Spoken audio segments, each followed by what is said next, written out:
ശബരിമല സ്വർണ്ണക്കടത്തുമായി ബന്ധപ്പെട്ട് ഏറ്റവും പ്രധാനപ്പെട്ട ഏറ്റവും സുപ്രധാനമായ അപ്ഡേറ്റ് ആണ് നമുക്കിപ്പോൾ ലഭിക്കുന്നത്. ഹൈക്കോടതി ഈ ശബരിമലയിലെ സ്വർണ്ണ കവർച്ചയുമായി ബന്ധപ്പെട്ട് ഒരു കടുത്ത സംശയമാണ് ഉന്നയിച്ചിരിക്കുന്നത്. രാജ്യാന്തര വിഗ്രഹ കടത്താണോ അതിനുള്ള ശ്രമമാണോ നടന്നിരിക്കുന്നത് എന്ന സംശയം ഹൈക്കോടതി പങ്കുവച്ചിരിക്കുകയാണ്. രാജ്യാന്തര വിഗ്രഹ കടത്തുകാരനായ സുഭാഷ് കപൂറിന്റെ ഓപ്പറേഷനുകൾക്ക് സമാനമായ പല നീക്കങ്ങളും ശബരിമലയിൽ നടന്നിരിക്കുന്നുവെന്ന സംശയം ഹൈക്കോടതി പ്രകടിപ്പിക്കുന്നുണ്ട്. രേഷ്മയിലേക്ക് പോവുകയാണ്. രേഷ്മ, വളരെ ആശങ്കപ്പെടുത്തുന്ന ഒരു കാര്യം, ആശങ്കപ്പെടുത്തുന്ന സംശയമാണ് ഹൈക്കോടതി ഉന്നയിച്ചിരിക്കുന്നത്. രാജ്യാന്തര വിഗ്രഹ കടത്തിനുള്ള ഒരു നീക്കമാണോ ശബരിമലയിൽ നടന്നിരിക്കുന്നത്? രേഷ്മ,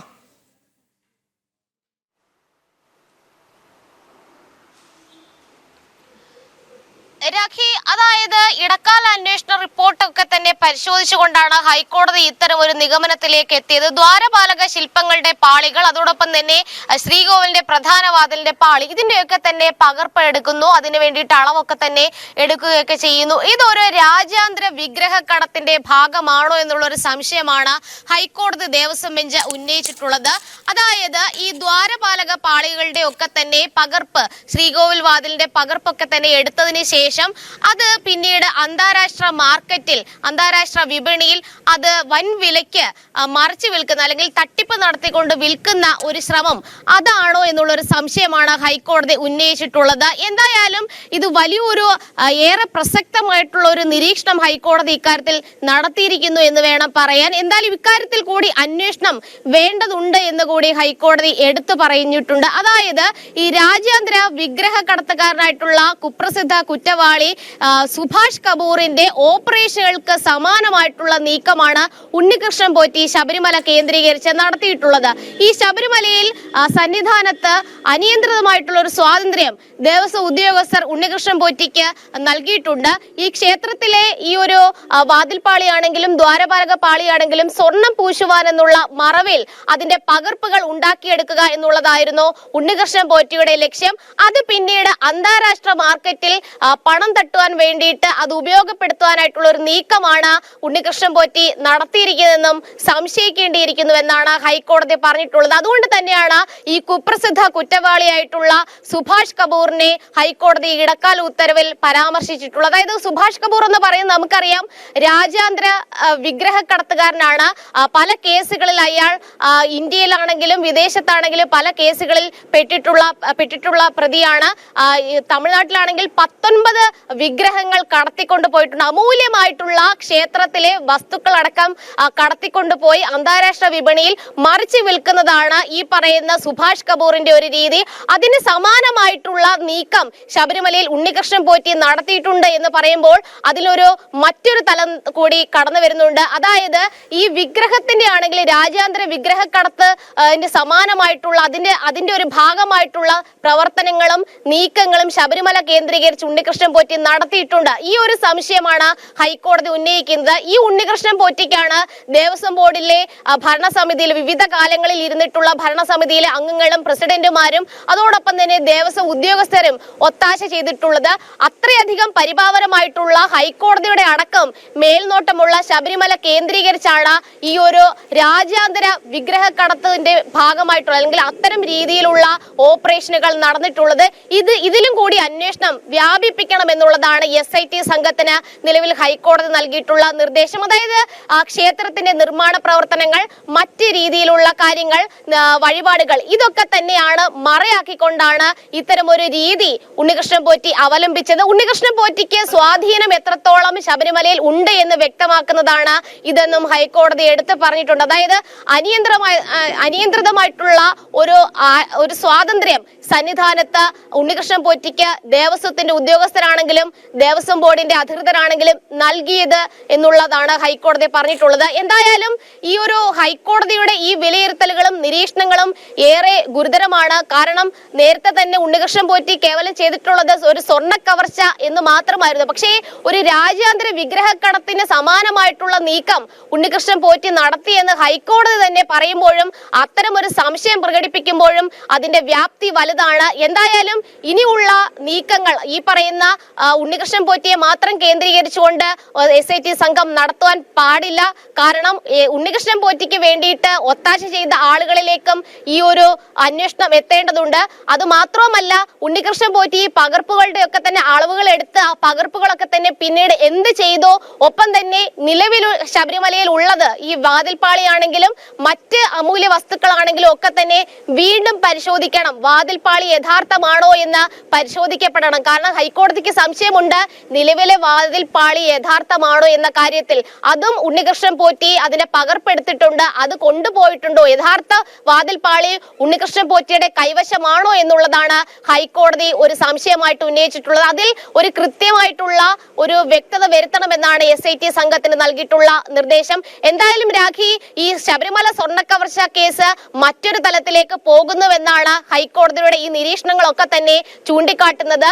ഈ സുഭാഷ് കപൂറിന്റേത് പോലെയുള്ള ആ ഓപ്പറേഷൻ ശബരിമല കേന്ദ്രീകരിച്ച് ഉണ്ണികൃഷ്ണൻ പോറ്റി നടത്തുമ്പോൾ അതിന് വേണ്ട എല്ലാ ക്രമീകരണങ്ങളും നിയമവിരുദ്ധമായിട്ടുള്ള എല്ലാ അനുമതികളും നടത്തിയിട്ടുള്ളത് അല്ലെങ്കിൽ നൽകിയിട്ടുള്ളത് ദേവസ്വം ബോർഡിന്റെ ഉദ്യോഗസ്ഥരും ദേവസ്വം ബോർഡ് ഭരണസമിതിയിലെ അംഗങ്ങളും പ്രസിഡന്റുമാരും തന്നെയാണ്. അവരാണ് ചെമ്പന്തി രേഖപ്പെടുത്തിക്കൊണ്ട് ഉണ്ണികൃഷ്ണൻ പോറ്റിക്ക് ഈ സ്വർണ്ണപ്പാളികൾ നൽകിയത്. നട തുറന്നിരുന്ന സമയത്ത് ഉണ്ണികൃഷ്ണൻ പോറ്റി നിയോഗിച്ച ആശാരിക്ക് വന്ന് ഈ അളവെടുത്തു കൊണ്ടുപോകാനായിട്ടുള്ള എല്ലാ അനുമതി നൽകിയതും ദേവസ്വം ബോർഡിന്റെ ഉദ്യോഗസ്ഥരാണ്. അത്തരത്തിൽ ക്രമക്കേടുകൾ നടത്തുന്നതിനൊപ്പം തന്നെ ഒരു രാജ്യാന്തര വിഗ്രഹക്കടത്ത് സംഘം നടത്തുന്ന അതേ രീതിയിലുള്ള ഓപ്പറേഷൻ നടത്താനായിട്ട് ശബരിമലയിൽ നടത്താനായിട്ടുള്ള അനുമതിയാണ് ഈ ദേവസ്വം ബോർഡ് ഉദ്യോഗസ്ഥർ നൽകിയിട്ടുള്ളത്. അതിനുള്ള ഒത്താശയാണ് അവർ ചെയ്തിട്ടുള്ളത്. എന്തായാലും സമഗ്രമായിട്ട് ഈ വിഷയങ്ങൾ കൂടി പരിഗണിച്ചുകൊണ്ട് അന്വേഷണം നടത്തണം. അതായത് ഉണ്ണികൃഷ്ണൻ പോറ്റി കൊണ്ടുപോയിട്ടുള്ള സ്വർണം തിരിച്ചെടുക്കുക മാത്രമല്ല, ഇനി SIT സംഘത്തിന്റെ മുന്നിലുള്ള ഒരു അന്വേഷണം എന്ന് പറയുന്നത് ഈ ഉണ്ണികൃഷ്ണൻ പോറ്റിയെ കേന്ദ്രീകരിച്ച് മാത്രമായിരിക്കരുത്. ഒപ്പം തന്നെ ഈ കൊണ്ടുപോയി ഈ പകർപ്പുകൾ സൃഷ്ടിച്ചുകൊണ്ട് ഉണ്ണികൃഷ്ണൻ പോറ്റി എന്ത് ഉദ്ദേശമായിരുന്നു ലക്ഷ്യം വെച്ചിരുന്നത്, ഇത് പിന്നീട് വിഗ്രഹത്തിലേക്ക് കൂടി ഉണ്ണികൃഷ്ണൻ പോറ്റിക്ക് ലക്ഷ്യമുണ്ടായിരുന്നോ, ഇതടക്കമുള്ള കാര്യങ്ങളിൽ സംശയ നിവാരണം നടത്തണമെന്നുള്ളതാണ് ഹൈക്കോടതി പറഞ്ഞിട്ടുള്ളത്. രശ്മി, എന്തായാലും നമുക്ക് ആ രാജീവിലേക്ക് കൂടി പോകാം. രാജീവ്, വളരെ ഞെട്ടിക്കുന്ന ഒരു നിരീക്ഷണമാണ് ഹൈക്കോടതി ഇന്ന് ശബരിമല സ്വർണ്ണ കവർച്ചയുമായി ബന്ധപ്പെട്ട് നടത്തിയിരിക്കുന്നത്. രാജ്യാന്തര വിഗ്രഹക്കടത്തിനുള്ള ഒരു ശ്രമമാണോ ഇവിടെ നടന്നിരിക്കുന്നത്? രാജ്യാന്തര ഒരു ശൃംഖലയുടെ ഭാഗം, വലിയൊരു കടത്തിന്റെ ഭാഗമാണോ ഇവിടെ ശബരിമലയിൽ നടന്നിരിക്കുന്നത് എന്ന സംശയം ഹൈക്കോടതി നടത്തിയിരിക്കുന്നു എന്നുള്ളതാണ്. അതായത് സാക്ഷാൽ അയ്യപ്പ വിഗ്രഹം തന്നെ കടത്താനുള്ള ഒരു ശ്രമം അവരുടെ ഭാഗത്തു നിന്നുണ്ടായോ എന്ന സംശയമാണ് ഹൈക്കോടതി നടത്തിയിരിക്കുന്നത്. രാജീവ്, പറയൂ. രാഖി, ഇതിൽ നമ്മൾ മനസ്സിലാക്കേണ്ട ഒരു കാര്യം, പ്രത്യേക അന്വേഷണ സംഘത്തിന്റെ അന്വേഷണ റിപ്പോർട്ട് മാത്രമല്ല കോടതിക്ക് മുന്നിലുള്ളത്. ശബരിമല സ്പെഷ്യൽ കമ്മീഷൻ നൽകിയ 42 റിപ്പോർട്ടുകൾ ഹൈക്കോടതിക്ക് മുന്നിലേക്കുണ്ട്. ശബരിമലയിൽ എന്തൊക്കെയാണ് ഈ കാലയളവിൽ നടന്നത് എന്ന് വ്യക്തമായി ചൂണ്ടിക്കാണിച്ചുകൊണ്ടാണ് ദേവസ്വം സ്പെഷ്യൽ കമ്മീഷണർ ഹൈക്കോടതിക്ക് റിപ്പോർട്ട് നൽകിയിരിക്കുന്നത്. അതുതന്നെയാണ് ഈ അന്വേഷണ സംഘത്തെയും ഏറ്റവും കൂടുതൽ കുഴയ്ക്കുന്നത്. കാരണം ഈ അന്വേഷണ സംഘം കണ്ടെത്തി നൽകുന്ന റിപ്പോർട്ടുകൾക്കും അപ്പുറത്തേക്ക് ശബരിമലയിൽ നടന്ന കൃത്യമായ ഗൂഢാലോചന, ഏതൊക്കെ രീതിയിലുള്ള തട്ടിപ്പുകൾ ശബരിമലയിൽ നടക്കുന്നു എന്നത് സംബന്ധിച്ച വളരെ കൃത്യമായ വിവരങ്ങൾ തന്നെയാണ് ഹൈക്കോടതിക്ക് മുന്നിലേക്ക് എത്തിയിട്ടുള്ളത്. ഹൈക്കോടതി നേരത്തെ സ്വീകരിച്ച ചില നിലപാടുകൾ പരിശോധിച്ചാൽ, ചില നിരീക്ഷണങ്ങൾ പരിശോധിച്ചാൽ ഇക്കാര്യങ്ങളൊക്കെ നമുക്ക് മനസ്സിലാക്കാൻ കഴിയും. SIT രൂപീകരിക്കുന്നതിന് മുൻപാണ് ഹൈക്കോടതി പറഞ്ഞത് ശബരിമല കേന്ദ്രീകരിച്ചുകൊണ്ട് വലിയ രീതിയിലുള്ള ഗൂഢാലോചന നടന്നിരിക്കുന്നു. ഈ കട്ടിളപ്പാളികളും അതുപോലെ തന്നെ ദ്വാരപാലക ശില്പത്തിലെ സ്വർണ്ണപ്പാളികളുമൊക്കെ ഉണ്ണികൃഷ്ണൻ പോറ്റി മാത്രം വിചാരിച്ചാൽ കൊണ്ടുപോകാൻ കഴിയില്ല എന്നൊരു വിലയിരുത്തൽ നിരീക്ഷണം ഹൈക്കോടതി നടത്തിയത് SIT രൂപീകരിക്കുന്നതിനും ആഴ്ചകൾക്ക് മുൻപാണ് എന്ന കാര്യം കൂടി ഈ ഘട്ടത്തിൽ നമ്മൾ ശ്രദ്ധിക്കേണ്ടതായുണ്ട്.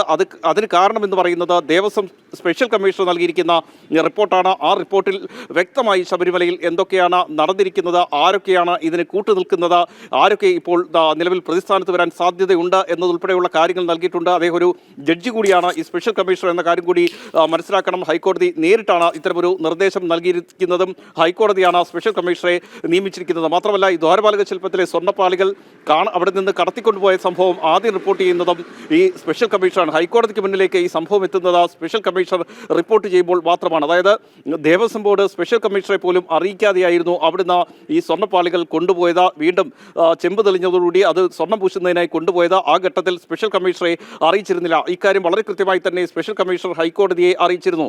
ഇപ്പോൾ രാജ്യാന്തര വിഗ്രഹക്കടത്ത് സംഘങ്ങൾ പ്രവർത്തിക്കുന്നുണ്ടോ, അല്ലെങ്കിൽ അത്തരം സംഭവങ്ങളാണോ ശബരിമലയിൽ നടക്കുന്നതെന്ന് ഹൈക്കോടതി സംശയം ഉന്നയിക്കുമ്പോൾ കൃത്യമായ തെളിവുകൾ അല്ലെങ്കിൽ കൃത്യമായ വിവരങ്ങൾ ഹൈക്കോടതിക്ക് മുന്നിലേക്ക് എത്തിയിരിക്കുന്നു എന്ന് നമുക്ക് മനസ്സിലാക്കേണ്ടിയിരിക്കുന്നു. മാത്രമല്ല, 1988 വിജയ് മല്യ ക്ഷേത്രത്തിൽ സ്വർണം പൊതിയുന്നത്. അതിനുശേഷം ഇത്രയും നാൾ കഴിയുമ്പോൾ ദേവസ്വം ബോർഡിലെ ഉന്നത ഉദ്യോഗസ്ഥരുടെ അറിവോടുകൂടി 2018 മുതൽ തുടങ്ങിയ ഗൂഢാലോചന ഏകദേശം 33 കിലോയോളം സ്വർണം ഈ ശ്രീകോവിൽ ഉൾപ്പെടെ പൊതിഞ്ഞിട്ടുണ്ട്. ആ സ്വർണം തട്ടിയെടുക്കാനുള്ള വളരെ കൃത്യമായ ആസൂത്രിതമായ ഗൂഢാലോചന ഈ വിഷയത്തിൽ നടന്നു എന്ന കാര്യത്തിൽ ഒരു സംശയവുമില്ല.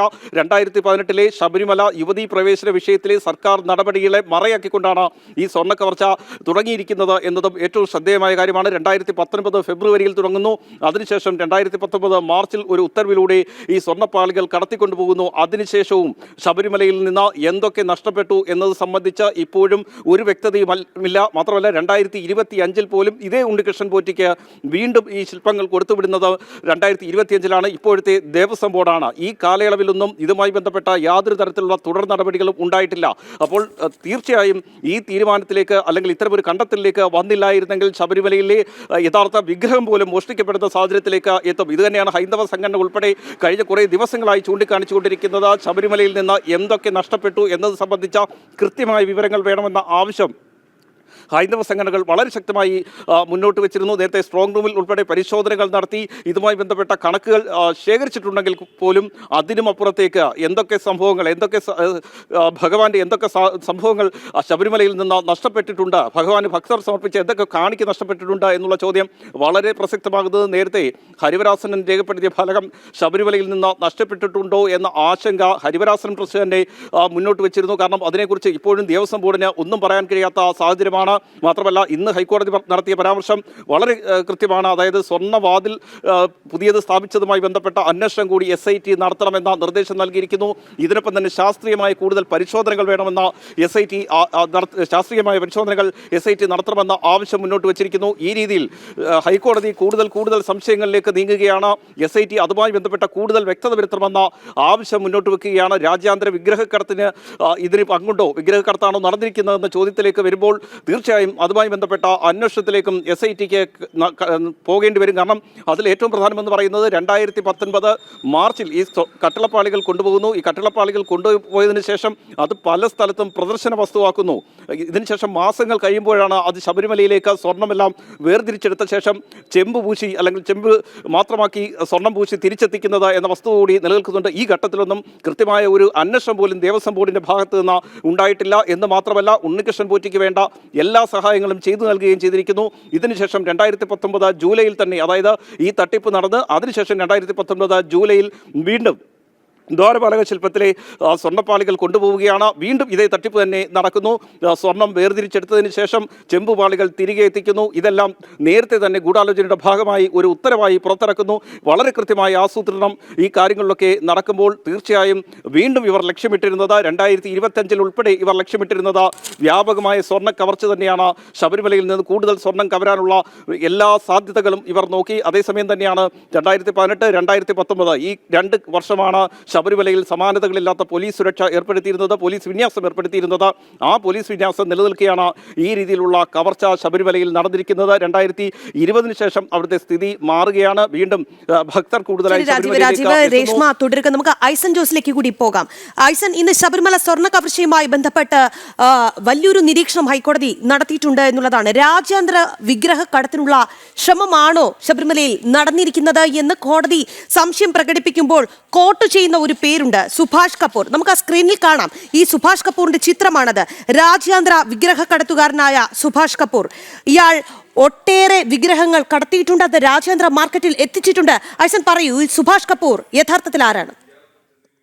ഈ സുഭാഷ് കപൂർ എന്ന് വിളിക്കുന്ന വ്യക്തിക്ക് ഒരു ആൻറ്റിക് ഷോപ്പ് വിദേശത്തുണ്ടായിരുന്നു. അതായത് ഈ പുരാവസ്തുക്കൾ വിൽക്കുന്ന ഒരു ഷോപ്പ് ഉണ്ടായിരുന്നു. ആ ഷോപ്പ് വഴിയാണ് ഇത്തരത്തിലുള്ള സാമഗ്രികൾ കടത്തുന്ന ഒരു സാഹചര്യം ഉണ്ടായിരുന്നത്. അത് കടത്തുന്നതിന് വേണ്ടിയാണ് അയാൾ ഈ പ്രവർത്തനങ്ങളെല്ലാം ചെയ്തത്. ഇതിനിടയിലാണ് 2011 ഇയാൾ പിടിയിലാകുന്നത്. 2012 ഇയാൾ പിടിയിലാകുന്നത്. 2011 വരദരാജ പെരുമാൾ, തമിഴ്നാട്ടിലെ വരദരാജ പെരുമാൾ ക്ഷേത്രത്തിലെ 19ഓളം വിഗ്രഹങ്ങൾ മോഷ്ടിച്ച് കടന്ന ആ ഒരു സാഹചര്യത്തിലാണ് ഇയാളെ റെഡ് കോർണർ നോട്ടീസ് നൽകി ഇന്റർപോൾ പിടികൂടി ഭാരതത്തിലെത്തിക്കുകയും ഇപ്പോൾ തമിഴ്നാട്ടിൽ കാക്കനാട് പോലീസിൻ്റെ കസ്റ്റഡിയിൽ കഴിയുകയും ചെയ്യുന്നുണ്ട്.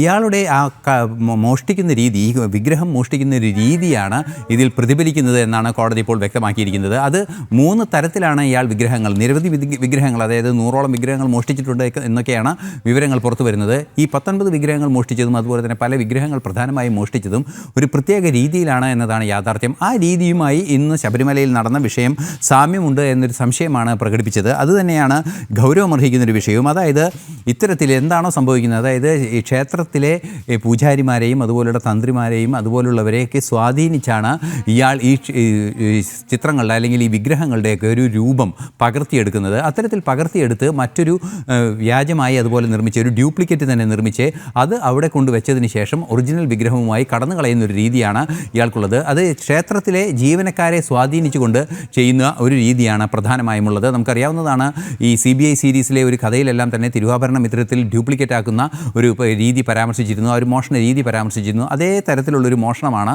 ഇയാൾ നടത്തുന്നത്. അത്തരത്തിലൊരു മോഷണം, അതായത് ഈ രൂപത്തിൻ്റെ, തിരുവാഭരണത്തിൻ്റെ അല്ലെങ്കിൽ ഇത്തരത്തിലുള്ള ഈ ആർട്ടിഫാക്ട്സിൻ്റെ എല്ലാം തന്നെ ഒരു ഡ്യൂപ്ലിക്കേറ്റ് സൃഷ്ടിച്ചെടുത്ത് ആ ഡ്യൂപ്ലിക്കേറ്റ് അവിടെ സ്വാധീനം ചെലുത്തി അവിടെ പ്രതിഷ്ഠിച്ചതിന് ശേഷം അല്ലെങ്കിൽ അവിടെ കൊണ്ടുവച്ചതിന് ശേഷം ഒറിജിനൽ എടുത്തു മാറ്റുന്ന ആ രീതിയാണ് ഇയാൾ നടത്തി വന്നിരുന്നത്. അത് ഒരു തരത്തിലുള്ള നീക്കം.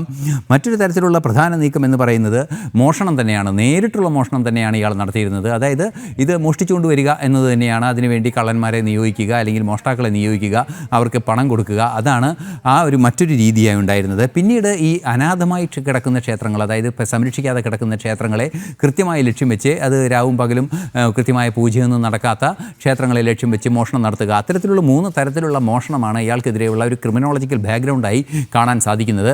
പക്ഷേ ഇയാളുടെ ആദ്യ രീതിയിലുള്ള മോഷണം, അതായത് അവിടെയുള്ള ജീവനക്കാരെ സ്വാധീനിച്ച് ഈ വിഗ്രഹത്തിൻ്റെ ഒരു ഡ്യൂപ്ലിക്കേറ്റ് തയ്യാറാക്കി ആ ഡ്യൂപ്ലിക്കേറ്റ് വിഗ്രഹം അവിടെ കൊണ്ട് ജീവനക്കാരെ തന്നെ സ്വാധീനിച്ച് വെച്ചതിന് ശേഷം എടുത്തുകൊണ്ട് പോവുക, അതേ രീതിയിലുള്ള നീക്കമാണ് ഇപ്പോൾ ഉണ്ണികൃഷ്ണൻ പോറ്റി ചെയ്തിരിക്കുന്നത് എന്നാണ് വ്യക്തമാകുന്നത്. ഈ സംശയം തന്നെയാണ് പ്രകടിപ്പിച്ചിരിക്കുന്നത്. ഇത്തരത്തിൽ ഈ പ്രവർത്തനം ചെയ്യുമ്പോൾ അതിന് വലിയ പണച്ചെലവുണ്ട്.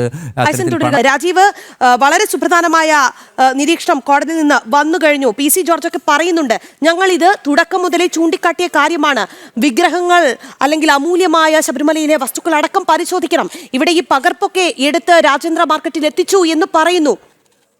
അയ്യപ്പ വിഗ്രഹമടക്കം പരിശോധിക്കേണ്ട അവസ്ഥയിൽ, പരിശോധിക്കണമെന്ന് ആവശ്യപ്പെടേണ്ട ഗതികേടിലാണ് മലയാളികൾ അല്ലെങ്കിൽ വിശ്വാസികൾ. രാജീവ്, രാഖി, അതുതന്നെയാണ് നമ്മൾ പറഞ്ഞു വന്നത്. അതായത് 2018 മുതൽ ഇങ്ങോട്ട് ഈ ഗൂഢാലോചന തുടങ്ങുകയാണ്. ശബരിമല യുവതീ പ്രവേശന വിഷയത്തിലെ സർക്കാർ നിലപാടുമായി ബന്ധപ്പെട്ട സംഭവങ്ങൾ അന്ന് തൊട്ടു തുടങ്ങിയ ഗൂഢാലോചനയാണ് എന്ന് ഈ ഘട്ടത്തിൽ കണക്കാക്കേണ്ടി വരും. 2019 ആദ്യം കട്ടളപ്പാളികൾ കൊണ്ടുപോകുന്നു, പിന്നീട് ദ്വാരപാലക ശില്പത്തിലെ സ്വർണ്ണപ്പാളികൾ കൊണ്ടുപോകുന്നു. തുടർന്ന് ഇങ്ങോട്ട് എന്തൊക്കെ കടത്തി എന്നത് സംബന്ധിച്ച് അവ്യക്തത നിലനിൽക്കുകയാണ്. ഇപ്പോഴും കൃത്യമായ കണക്കുകളില്ല, വ്യക്തമായ പരിശോധനകൾ അവിടെ നടക്കുന്നില്ല. ഇക്കാര്യം തന്നെയാണ് ഹൈക്കോടതി ചൂണ്ടിക്കാണിച്ചിരിക്കുന്നത്. മാത്രമല്ല, ദേവസ്വം വിജിലൻസും ഇതുമായി ബന്ധപ്പെട്ട ചില റിപ്പോർട്ടുകൾ ഹൈക്കോടതിയിൽ നൽകിയിരുന്നു. ദേവസ്വം സ്പെഷ്യൽ കമ്മീഷണറും ഇതുമായി ബന്ധപ്പെട്ട റിപ്പോർട്ടുകൾ നൽകിയിട്ടുണ്ട്. എന്തൊക്കെ ശബരിമലയിൽ നിന്ന് പോയിട്ടുണ്ട് എന്നത് സംബന്ധിച്ച് ഒരു വ്യക്തതയുമില്ലാത്ത സാഹചര്യമാണ് ഇപ്പോഴും നിലനിൽക്കുന്നത്. മാത്രമല്ല, നമ്മൾ നേരത്തെ ചർച്ച ചെയ്തതുപോലെ 2019 വലിയ പോലീസ് വിന്യാസം സന്നിധാനത്തുൾപ്പെടെ ഉണ്ടായിരുന്നു. വലിയ സുരക്ഷയായിരുന്നു സന്നിധാനത്ത് ഉണ്ടായിരുന്നത്. 3 IPS ഉദ്യോഗസ്ഥരുടെ നേതൃത്വത്തിലായിരുന്നു സോണുകൾ തിരിച്ചുകൊണ്ട് ശബരിമലയിൽ സുരക്ഷ ഏർപ്പെടുത്തിയിരുന്നത്. ഈ കാലഘട്ടത്തിലാണ് ഈ രീതിയിലുള്ള ഗൂഢാലോചനയും പിന്നീട് സ്വർണ്ണപ്പാളികൾ കൊണ്ടുപോകുന്ന സംഭവങ്ങളുമൊക്കെ ഉണ്ടാകുന്നത്. പിന്നീട് 2020-2021 കാലഘട്ടത്തിലേക്ക് വരികയാണെങ്കിൽ വീണ്ടും തീർത്ഥാടകർ സന്നിധാനത്തേക്ക് എത്തുകയാണ്. വീണ്ടും ഭക്തർക്ക് നിയന്ത്രണമില്ലാതായി മാറുന്നു. ഈ ഒരു സമയത്ത് കൂടുതൽ സ്വർണം അവിടെ നിന്ന് കൊണ്ടുപോകാൻ കഴിയാത്ത ഒരു സാഹചര്യമുണ്ട്. ഇല്ലെങ്കിൽ ഇപ്പോൾ തന്നെ ഈ സ്വർണ്ണപ്പാളികൾ കൂടുതലായി കൊണ്ടുപോകാനുള്ള സാധ്യതയുണ്ട് എന്ന വിലയിരുത്തലിലേക്കാണ് ഏതായാലും അന്വേഷണ സംഘം ഉൾപ്പെടെ പോകുന്നത്. ഇതുമായി ബന്ധപ്പെട്ട് ആ രീതിയിലുള്ള ഗൂഢാലോചന സന്നിധാനത്ത് നടന്നിരുന്നു. 2025 പോലും ആ രീതിയിൽ ഗൂഢാലോചന നടന്നിരുന്നു എന്ന് പറയുമ്പോഴാണ് ഹൈക്കോടതിയുടെ ഈ നിരീക്ഷണം ഏറ്റവും പ്രസക്തമാകുന്നത്. രാജ്യാന്തര വിഗ്രഹമോഷണമാണോ സന്നിധാനത്ത് നടന്നിരിക്കുന്നത്, യഥാർത്ഥ വിഗ്രഹം തന്നെയാണോ സന്നിധാനത്ത് ഇപ്പോഴുള്ളതെന്നൊരു സംശയം കോടതി പ്രകടിപ്പിക്കുമ്പോൾ അതിന് പിന്നിലുള്ളത് ഞാൻ നേരത്തെ സൂചിപ്പിച്ചതുപോലെ ദേവസ്വം സ്പെഷ്യൽ കമ്മീഷൻ നൽകിയിരിക്കുന്ന 42ഓളം റിപ്പോർട്ടുകളാണ്. ആ റിപ്പോർട്ടുകളിൽ വളരെ കൃത്യമായി തന്നെ ചൂണ്ടിക്കാണിച്ചിട്ടുണ്ട് ശബരിമലയിൽ ഏതൊക്കെ തരത്തിലുള്ള ക്രമക്കേടുകൾ നടന്നിട്ടുണ്ട്, ആരൊക്കെയാണ് ഈ ക്രമക്കേടുകൾ നടത്തിയത് എന്നത് സംബന്ധിച്ച വളരെ കൃത്യമായ വിവരങ്ങൾ ഹൈക്കോടതിയുടെ മുന്നിലുണ്ട്. അതുകൊണ്ട് തന്നെയാണ് പ്രത്യേക അന്വേഷണ സംഘവും N. വാസു ഉൾപ്പെടെയുള്ളവരെ പ്രതികളാക്കി അറസ്റ്റ് ഉൾപ്പെടെയുള്ള നടപടികളിലേക്ക് ഇപ്പോൾ കടക്കാൻ പോകുന്നത്. അല്ലെങ്കിൽ N. വാസു നമുക്കറിയാം സർക്കാരുമായി ഏറ്റവും അടുത്ത ബന്ധം പുലർത്തുന്ന വ്യക്തിയാണ്. പ്രത്യേകിച്ച് മുഖ്യമന്ത്രി പിണറായി വിജയനുമായി വളരെ അടുത്ത ബന്ധം പുലർത്തുന്ന വ്യക്തിയാണ്. ആ വ്യക്തിയാണ് ഇപ്പോൾ അന്വേഷണ മുനയിൽ നിൽക്കുന്നത്, പ്രതിയായിരിക്കുന്നത്. അറസ്റ്റ് ഉൾപ്പെടെയുള്ള നടപടികളിലേക്ക് പ്രത്യേക അന്വേഷണ സംഘം കടക്കാൻ പോകുന്നത് എന്ന വസ്തുത നിലനിൽക്കുന്നുണ്ട്. അതിന് കാരണം നേരത്തെ നമ്മൾ ചർച്ച ചെയ്തതുപോലെ ഹൈക്കോടതിക്ക് ഈ വിഷയത്തിൽ കൃത്യമായ റിപ്പോർട്ടുകളുണ്ട്. ഏതായാലും ഇതുമായി ബന്ധപ്പെട്ട് കൂടുതൽ അന്വേഷണത്തിലേക്ക് പോകാനുള്ള അനുമതി SITക്ക് നൽകിയിരിക്കുന്നു. മാത്രമല്ല കൂടുതൽ ശാസ്ത്രീയമായ പരിശോധനകൾ ശബരിമലയിൽ വേണം എന്ന് ഹൈക്കോടതി പറയുമ്പോൾ SIT അതിലേക്ക് കടക്കേണ്ടി വരും. വാതിൽപ്പാളികൾ മാത്രമല്ല മറ്റ് വസ്തുക്കളെ സംബന്ധിച്ചും അന്വേഷണം നടത്തേണ്ടി വരും. ആ അന്വേഷണം നടത്തിയതിനു ശേഷം ശബരിമലയിൽ ഇപ്പോഴുള്ളതെല്ലാം നേരത്തെ ഉള്ളത് തന്നെ ആണോ എന്ന് ശാസ്ത്രീയമായി പരിശോധന നടത്തി കണ്ടെത്തണമെന്ന നിർദ്ദേശമാണ് നിലവിൽ ഹൈക്കോടതി നൽകിയിരിക്കുന്നത്. വളരെ ഗൗരവമുള്ള ദേവസ്വം ബോർഡിനെ സംബന്ധിച്ച് ഒരു രീതിയൊക്കെ പരിശോധിച്ചു കഴിഞ്ഞാൽ അവിടെ ഈ ക്ഷേത്രവുമായി ഒരു ക്ഷേത്രം ലക്ഷ്യം വിട്ട് കഴിഞ്ഞാൽ അവിടെയുള്ള ബന്ധപ്പെട്ടവരെയൊക്കെ സ്വാധീനിച്ച് അവിടെ നിന്ന് പകർപ്പുണ്ടാക്കി അത് രാജേന്ദ്ര മാർക്കറ്റിൽ എത്തിക്കുന്നു ആദ്യം. അതിനുശേഷം ഈ തിരക്കൊക്കെ ഒഴിഞ്ഞു കഴിയുമ്പോൾ കൃത്യമായി അവരെത്തുന്നു, പിന്നീട് ഡ്യൂപ്ലിക്കേറ്റ് സാധനങ്ങൾ സ്ഥാപിക്കുന്നു. ഇതാണ് ഈ സുഭാഷ് കപൂറിന്റെയൊക്കെ ഒരു രീതി. ആ രീതിയൊക്കെ ഒന്ന് ചേർത്ത് വായിക്കുമ്പോൾ വലിയ ആശങ്ക തോന്നുന്നു രാജീവ്.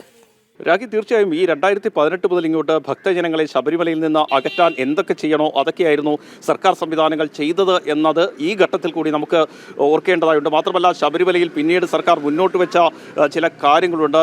നിശ്ചിത എണ്ണം ഭക്തരെ മാത്രം ശബരിമലയിൽ ഓരോ മണ്ഡലകാലത്തും അനുവദിക്കുക, മകരവിളക്ക് കാലത്തുൾപ്പെടെ ഈ തീർത്ഥാടകരുടെ എണ്ണം പരിമിതപ്പെടുത്തുക, മാസപൂജകൾക്ക് തീർത്ഥാടകരുടെ എണ്ണം പരിമിതപ്പെടുത്തുക, ഈ രീതിയിലുള്ള നിർദ്ദേശങ്ങൾ സന്നിധാനത്തുൾപ്പെടെ പോലീസും അതുപോലെ തന്നെ സർക്കാർ സംവിധാനങ്ങളും മുന്നോട്ട് വെച്ചിരുന്നു. ഇതെല്ലാം ഈ രീതിയിൽ സ്വർണം കടത്തുന്നതിന് വേണ്ടിയാണോ എന്നത് സംബന്ധിച്ച വലിയ സംശയങ്ങൾ, ആശങ്കകളൊക്കെ നിലനിൽക്കുകയാണ്. കാരണം സന്നിധാനത്ത് ഇത്തരം കടുത്ത നിയന്ത്രണങ്ങളിലേക്ക് പോകുമ്പോൾ സ്വാഭാവികമായും അന്യസംസ്ഥാന തീർത്ഥാടകർ ഉൾപ്പെടെ ഇവിടേക്ക് എത്താത്തൊരു സാഹചര്യമുണ്ടാകും. ആ ഒരു സാഹചര്യം മുതലെടുത്തുകൊണ്ട് ഇവിടെ നിന്ന് സ്വർണം കടത്താൻ കഴിയും എന്നതാണ് ഏറ്റവും പ്രധാനപ്പെട്ട ഒരു കാര്യം. അതുതന്നെയാണ് ഇപ്പോൾ തെളിയിച്ചിരിക്കുന്നത്. 2018 മുതൽ ഇങ്ങോട്ട് ഗൂഢാലോചന നടത്തുന്നു. 2019 അവിടെ നിന്ന് കട്ടളപ്പാളികൾ ആദ്യം കടത്തുന്നു. അതിനുശേഷം ദ്വാരപാലക ശില്പത്തിലെ സ്വർണ്ണപ്പാളികൾ കടത്തുന്നു. കിലോ കണക്കിന് സ്വർണ്ണമാണ് ശബരിമലയിൽ നിന്ന് നിലവിൽ കടത്തിയിരിക്കുന്നത്. ഇനിയും എത്ര സ്വർണം നഷ്ടപ്പെട്ടിട്ടുണ്ട് എന്നത് സംബന്ധിച്ച് ഒരു വ്യക്തതയുമില്ലാത്ത അവസ്ഥയാണ് നിലനിൽക്കുന്നത്. കാരണം ഈ വാതിലുമായി ബന്ധപ്പെട്ട് ഇന്ന് ഹൈക്കോടതി നടത്തിയിരിക്കുന്ന നിരീക്ഷണവും അതുതന്നെയാണ്. അത് സംബന്ധിച്ചും പരിശോധന വേണമെന്ന ആവശ്യമാണ് മുന്നോട്ട് വെച്ചിരിക്കുന്നത്. മാത്രമല്ല ഈ കട്ടളപ്പാളികൾ മറ്റ് സംസ്ഥാനങ്ങളിലേക്ക് എത്തിക്കുന്നു, അവിടെ പ്രദർശന വസ്തുവാക്കുന്നു. അതാണ് ഏറ്റവും പ്രധാനപ്പെട്ട ഒരു കാര്യം. അവിടെ എത്തിച്ച ഈ ഭഗവാന്റെ കട്ടളപ്പാളികൾ ഹൈദരാബാദിൽ ഉൾപ്പെടെ എത്തിച്ച് അവിടെ പ്രദർശന വസ്തുവാക്കിയതിനു ശേഷം മാസങ്ങൾ കഴിഞ്ഞാണ് തിരികെ സന്നിധാനത്തേക്ക് എത്തിക്കുന്നത്. അപ്പോൾ പോലും ആരും ചോദിക്കുന്നില്ല. ഈ ദേവന്റെ സ്വത്ത് സംരക്ഷിക്കാമെന്ന് പ്രതിജ്ഞയെടുത്ത് അധികാരത്തിലേറിയ ദേവസ്വം ബോർഡ് പോലും ഇത് കണ്ടില്ലെന്ന് നടിക്കുകയാണ്. മാത്രമല്ല ദേവസ്വം ബോർഡിന്റെ അറിവോട് കൂടി തന്നെയാണ് ഇതെല്ലാം നടന്നിരിക്കുന്നത്. ഇതിനൊപ്പം തന്നെ ഹൈക്കോടതി നടത്തിയിരിക്കുന്ന മറ്റൊരു നിരീക്ഷണം, ഈ ദേവസ്വം ബോർഡിലെ ഉന്നത ഉദ്യോഗസ്ഥർ അവിടെ എത്തി, അതായത് ചെന്നൈയിലെത്തി ഉണ്ണികൃഷ്ണൻ പോറ്റിയുടെ ആതിഥ്യം സ്വീകരിച്ചിട്ടുണ്ടോ എന്ന ചോദ്യം കൂടി ഹൈക്കോടതി ചോദിക്കുന്നുണ്ട്. അതും വളരെ പ്രസക്തം തന്നെയാണ്. അതായത് വഴിവിട്ട സഹായങ്ങൾ എല്ലാവർക്കും ഉണ്ണികൃഷ്ണൻ പോറ്റി ചെയ്തു നൽകുന്നു. മാത്രമല്ല ഈ ഗൂഢാലോചനയിൽ ഈ ഉദ്യോഗസ്ഥരെല്ലാം പങ്കാളികളാകുമ്പോൾ ഇനി ഓരോരുത്തർക്കും കിട്ടിയ തുക എത്രയെന്നാണ് അറിയേണ്ടത്. മാത്രമല്ല കൂടുതൽ സ്വർണം അവിടെ നിന്ന് പോയിട്ടുണ്ടോ എന്നത് സംബന്ധിച്ചും വ്യക്തത വരേണ്ട സാഹചര്യമാണ്. ഈ വിഗ്രഹത്തിൻ്റെ കാര്യത്തിൽ പോലും ഹൈക്കോടതി ഇത്തരമൊരു നിരീക്ഷണത്തിലേക്ക് എത്തുമ്പോൾ തീർച്ചയായും ഭക്തർക്കുള്ള ആശങ്ക വളരെ വലുതാണ് എന്ന കാര്യത്തിൽ സംശയമില്ല. രാഖി.